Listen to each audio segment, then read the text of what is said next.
Welcome, the new video. In this recap, after losing every match, he was ready to give up. Then an unexpected mentor changed everything. What followed became the fight of his life. In Oklahoma, in the United States, lives a young student at Riverdale High School named Cal Chedley. After class, he goes to catch some fish in the lake when 3 students from the school, led by Billy, appear and begin to bother him. However, Cal is not intimidated and challenges the men, but is knocked into the lake with just one blow. After the troublemakers leave, an old fisherman known as Red appears and congratulates the boy, who, despite being outnumbered, faced the 3 alone. Cal is grateful for this and heads back home, where he lives with Sharon, his widowed mother. He also has an older brother, Mike, who, like their father, was a promising Greco-Roman wrestler, but now lives changing jobs, barely managing to support himself. Despite the absence of his father and brother, Cal strives to help his mother and stay out of trouble. However, after the fight at the lake, the boy decides to follow in his father's footsteps and become a great fighter, secretly training with the school team. He decides to tell everything to his childhood friend, Luli, when he finds her being bothered by a group of students. Pretending to be one of the teachers, Cal hides behind the trees and shouts, telling everyone to go away. Upon seeing the boy, Luli thanks him for his help, and the 2 head back home, with Cal talking about his plan to become a professional wrestler. To do this, he needs to gain more muscle, and the next day he goes to meet Coach Tennant, who immediately recognizes the last name, Chedley. Believing the boy has the same potential as his family, Tennant agrees to train him and sends Cal to warm up with one of his students. However, Cal soon discovers that this student is Billy, and as soon as the trainer begins the tests, he grabs Cal from behind and throws him to the ground. Tennant tells Billy to behave and restarts practice, but this time, Cal gets revenge by elbowing the demented boy in the nose. The 2 start fighting, and the coach separates the students, telling them to settle their differences off the court and take the sport seriously. After training, Cal goes to dinner with his mother, but he puts smaller portions on his plate and eats only healthy foods. Finding this strange, Sharon asks what's wrong, and Cal reveals that he signed up for Greco-Roman wrestling because he wants to follow in the footsteps of his father and older brother. However, Sharon is furious at this news, as she believes the fight caused her husband's death and made her eldest son leave home. Cal argues, saying he didn't have the chance to know his father, but the fight might help him reconnect with Mike. Still, Sharon doesn't want that for her son and leaves the table, saying that Mike isn't the same as before. Another day passes, and Cal decides to go looking for his brother alone, managing to get his home address. However, upon arriving, Mike doesn't seem very pleased to see his younger brother and asks what he's doing there. Cal then explains his desire to become a fighter but needs help, and asks Mike to train him, as he used to do in the past. Despite his brother's request, Mike says he's too busy and tells the boy to talk to the coach to learn the basics. Even disappointed with his older brother's attitude, Cal doesn't give up and continues training alongside Coach Tennant. After dedicating himself day and night, the time has come to begin the fights, with Cal being entered in the 62 kilograms category. The Riverdale students will compete against St. Paul High School, and Cal's first opponent will be Mark Hayes, considered the best fighter in the region. On the day of the big fight, Cal tries to call his brother and leaves a message on his answering machine, asking him to come watch him at the arena. Finally, the moment of Cal's first fight arrives, and even though she doesn't support the idea, Sharon goes to watch her son, as does Luli. With both fighters on the court, the referee signals the start of the match, but Mark is the first to attack, taking Cal to the ground. The boy tries to get away, but the experienced fighter presses him down, and to avoid any risks, Coach Tennant throws in the towel, giving the victory to Mark. Embarrassed, Cal gets up from the ground with a bruised eye, but Coach Tennant tells him not to worry, as that was only the first fight. However, in the following days, Cal continues to fight for the school team, suffering several consecutive defeats. Despite his love for the sport, the young man begins to feel he's not cut out for it and considers giving up. Meanwhile, Mike is playing pool in a bar and asks one of the customers to step aside before taking another shot. The guy doesn't like the attitude and lunges at him, but Mike dodges the attack and throws the deranged man against the counter, knocking him unconscious. Known for starting fights, Mike leaves the bar, but it doesn't take long for the police to be called about the incident. Another day passes, and Cal is leaving school with his friend Donald when Billy shows up in his car. He once again taunts the boy and throws a newspaper at him, saying that Cal is a failure at sports, just like his older brother. Upon reading the newspaper, the boy discovers that Mike was arrested for assault in a bar and will be tried in Muskogee County. This news only reinforces Cal's resolve to give up the sport. Later, he returns to the lake to try and fix his house's water pump. Shortly after, Red appears and is happy to find Cal, saying he hadn't seen him fishing in ages. The boy says he was busy training to be a fighter, but he gave up on that idea because he doesn't believe he's good enough. He also says he tried to ask his older brother for help, but he's no longer interested in that either. Red says he understands the situation, and being one of 8 children, he knows that siblings will always need each other's help. For this reason, he advises Cal not to give up the fight, as he senses the boy's courage and determination. Furthermore, he tells Cal to speak with his brother one more time, because he knows that when the time is right, they will be there to help each other. These words motivate Cal, and with the trial approaching, he decides to go to Muskogee to help his brother. On the day of the hearing, the boy borrows Luli's motorcycle, and as a token of gratitude, he kisses her, revealing that she has feelings for Cal. Finally, the boy heads towards Muskogee County, arriving just in time for Mike's trial. The lawyer tries to defend him against the accusations, claiming that her client was only defending himself against an unfair provocation. However, due to his history of repeat offenses, the judge is not convinced and is about to make a decision when Cal appears in the room. He asked for permission to speak and explains that Mike had behavioral problems after dealing with the death of their father. Since then, he's had to replace him as a father figure, and the two now work together, helping each other to avoid losing control. Mike knows this isn't true, but Cal's plan works, and the judge decides to pardon him for the charges. Surprised by his younger brother's attitude, Mike decides to invite him over for a meal, and finally, the two have a chance to get to know each other better. While Cal updates him on life with his mother, Mike explains that 8 years ago, when his father passed away, he completely lost his way. Mac's goal was always to turn his eldest son into a great fighter, but that's all over, and Mike has left home. However, Cal wants his brother to be a part of his life, and despite everything, their mother misses him terribly. Seeing his brother's determination, Mike offers to train him, and Cal accepts, promising to do his best. At nightfall, the boy returns home, and Sharon asks where he's been, but Cal just makes up an excuse, as he feels it's not yet time to tell her about Mike. The next day, the two brothers go to an old warehouse, known as the church, where Mac and Mike used to train. To begin their training, Mike says that a real fighter needs to be good at 3 things: offense, defense, and psychology. The first step will be to make Cal faster, improving his posture and learning to catch his opponent off guard. The two then walk in circles around the mat, with Mike telling Cal to keep his back straight and look at his opponent's legs.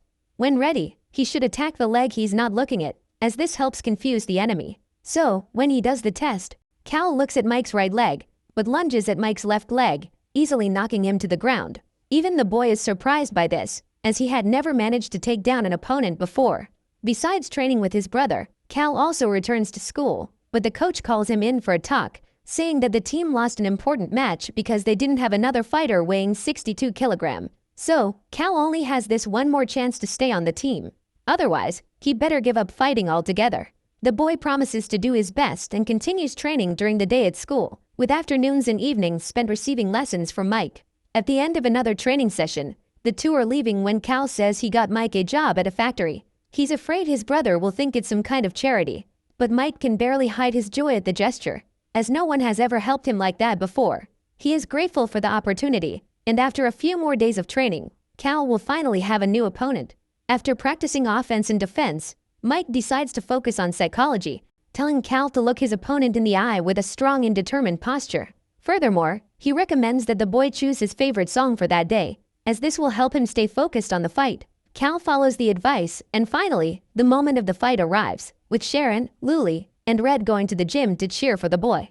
As soon as the judge gives the go-ahead, Cal uses everything he's learned, and using the leg-grabbing technique, he knocks his opponent to the ground. The competitor tries to resist, but the boy grabs him by the leg and presses him against the ground until the towel is thrown, and Cal gets his first victory. The crowd cheers for the boy's victory, including Mike, who watches everything hidden on the stairs with a proud smile. For the next few weeks, Cal repeats his performance in the fights, achieving consecutive victories, while Mike begins to rebuild his life in his new job. Despite this, the fights are likely to get harder, and so Mike warns that training from now on will be more intense. Cal agrees, and says he heard about a fight his older brother had where he managed to turn around a seemingly lost fight. Mike reveals that he used a technique known as the reverse cradle, and Cal asks him to teach it, but his brother still thinks it's too early for that. Cal needs to master his techniques first, so Mike calls his training partner Theo to help Cal gain more strength and stamina. The young man continues to dedicate himself daily, and while lifting some weights, Mike believes that Cal can learn the reverse cradle technique. He then calls him to the mat, and Mike explains that it is a risky move, as it consists of making the opponent believe that you have been defeated. While the opponent is pressing against the ground, the fighter must grab their leg with one arm and their neck with the other. Finally, using all their strength and concentration, the fighter must rotate their own body, taking the enemy to the ground and trapping their neck and leg with their joint arms. After the explanation, the two simulate a fight, with Cal on the ground and Mike on top of him, pressing him down with a grab.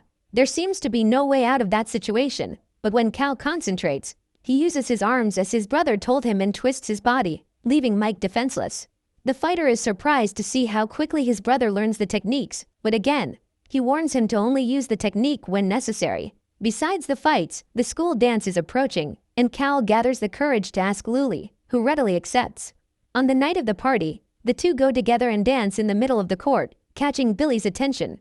After the dance, they go to get a drink at the table, when Billy appears and starts mocking the couple, provoking Luli and even pulling at her dress. This attitude infuriates Cal, and he shoves Billy, who tries to fight back but is knocked down by the boy. After the fight, Cal takes Luli outside the party, and she feels guilty, believing she caused all the trouble. However, Cal tries to calm her down, saying he's happy they went out together, and finally reveals his feelings for the girl. Luli reciprocates and the two kiss in the school garden, enjoying the rest of the night together. Far away, Mike is heading home when he sees the same bar where he got into a fight last time. In a moment of weakness, he decides to go in and order a drink, but as soon as the glass arrives at the table, he feels guilty and decides to leave. However, the same guy he faced shows up, but this time with three more friends to help him. Mike says he doesn't want to do it, but the group attacks him, and he's forced to defend himself, punching the lunatics and throwing one of them against the bar door. Despite his skill, Mike is attacked by surprise by one of the men, who hits him on the head with a club. Later, Cal returns home and sees his mother receiving a phone call from the police station, informing her that Mike has been arrested. She quickly realizes that Mike got the number from Cal and asks what's going on between the two. The boy then tells the truth and says that he searched for his brother without his mother knowing, and that the two of them had been training fighting for several weeks. Sharon is furious when she finds out, as she feared Cal would follow in his brother's footsteps and lose his way in life. However, she eventually manages to calm down and talks to her son, revealing the truth about Mac's death and the reason his brother left home. One night, Mike was going to face an opponent from another city, and he asked his father to take him to see him fight, as he wanted to prepare beforehand. Sharon insisted they shouldn't go, as it was snowing heavily and the roads were completely blocked. However, her husband decided to take Mike anyway, and the two were involved in a serious accident on the road, with Mac succumbing to his injuries. Mike survived, but from that day on, he blamed himself for his father's death, and Sharon could barely look at her son. Because of this, he distanced himself from the sport and his family, carrying the guilt for this tragedy. After hearing the whole truth, Cal advises his mother to reconnect with Mike, and Sharon agrees, going to the police station the following morning. Upon arriving there, she reunites with Mike after a 10-year absence and says she already knew about his training with Cal. She also mentions that she found a witness to prove that Mike wasn't the one who started the fight at the bar. Finally, mother and son reconcile, and she asks Mike to support Cal, as he will need all his help at this time. Another day passes, and Cal reunites with Coach Tennant and the rest of the team, as the intercollegiate tournament is about to begin. That same night will be Cal's first fight, and he has the chance to bring a trophy back to Riverdale, just like Mac and Mike did in the past. His opponent will be John Leonard from North Shore High School, known as one of the most promising fighters in the region. Sharon and Luli show up to watch, but Cal can't find Mike anywhere on the court. This starts to make the boy nervous, and for a moment, he thinks about giving up and leaves the gym, when he runs into Red again. The fisherman notices the boy's nervousness and asks what's wrong, with Cal saying it was a bad idea to go to the gym. He doesn't think he's ready to fight, but Red advises him to go back to the court, since he was brave enough to get there. Cal thanks him for the advice, and Red says he's going to the stands, eager to watch the boys fight. Finally, the referee calls the fighters to the ring, but Coach Tennant doesn't see Cal there and fears the boy won't arrive in time. The judges are about to declare defeat by forfeit, but then Cal appears on the court, ready for another fight. With the competitors in position, the judge gives the go-ahead, and the fight begins, with the two circling the court, each trying to steady their opponent. Cal then attempts an attack on Leonard's leg, but the fighter dodges and grabs him with his shoulders, taking him to the ground immediately afterward. The boy tries to break free, but fails, and Leonard is then awarded points for his technique. The fight will soon resume, and if Cal can't turn the tide quickly, he won't be able to continue in the competition. The situation is getting more difficult, until suddenly, the boy sees Mike entering the arena to watch the fight, making Cal even more motivated. Finally, the fight resumes, and this time, Cal uses a technique he learned on his own, called the guillotine choke. By trapping his opponent's neck and shoulder, he leaves him breathless, forcing Leonard to submit and giving Cal another victory. The competition continues and Cal remains undefeated until the moment of the final fight arrives, where he will face the first opponent who defeated him, Mark Hayes. Before the confrontation, Mike calls his brother to give him some final advice, telling him to follow his own fighting style and stay focused. Furthermore, Luli sends a gift to her boyfriend, and inside the box is a professional wrestler's robe. With the support of Luli and her family, Cal heads to the court alongside Mike, and his friend Donald has prepared a surprise, setting off fireworks for his triumphant entrance. The performance excites the crowd, and in the middle of the stands, Cal finds Red, who waves to the boy and his brother. Cal asks where Mike knows Red from, and he says that he is actually Harry Newman, his father's former coach. Upon discovering this, Cal realizes that Red had been supporting him from the beginning, giving him the right advice to never give up. Finally, the moment of the grand final arrives, and with the referee authorizing the fight, Cal and Mark advance against each other. Despite the boys' efforts, Mark uses his experience and takes Cal down, trapping him and scoring several points. Time runs out and Cal manages to hold on, but Mark pulls ahead and finishes another session with 11 points against his opponent's 7. With only seconds left in the fight, the situation seems hopeless, but Cal doesn't give up and starts to concentrate. With Mark holding him down, the boy remembers his brother's teachings and grabs one of his opponent's legs with one arm and his neck with the other. Mike quickly realizes what his brother is about to do and cheers alongside Coach Tennant, telling Cal that the time has come. The young man then spins his body with all his might and performs a reverse cradle, trapping Mark's leg and neck with his arms, and holding on with his hands clasped together. The crowd goes wild and Mike approaches the ring, telling Cal not to give up. The seconds tick by and the referee watches closely, waiting for Mark to surrender, but the wrestler continues to resist. With everyone cheering for the boy, Cal maintains his technique until time runs out and the judge prepares to announce the winner. After analyzing the technique used by the boy, he awards him 2 points, and Mark wins the fight with a score of 11-9. Mike and everyone around him are disappointed by the defeat, but Cal, in a display of sportsmanship, congratulates Mark and joins his brother. Despite the loss, he is happy because the fight brought his family closer together and helped him find a new purpose in life. Sharon is proud of the boy, who reunites with his girlfriend and is applauded by the crowd and his teammates. Red watches everything and leaves the gym, happy to see that his former students' children were well trained, and everything will be alright. As for Cal, he continued training in Greco-Roman wrestling, achieving several victories over time. Even without his father to witness the wins, Mike was by his side through them all, as a way of repaying his younger brother for saving his life. Subscribe for more recap videos.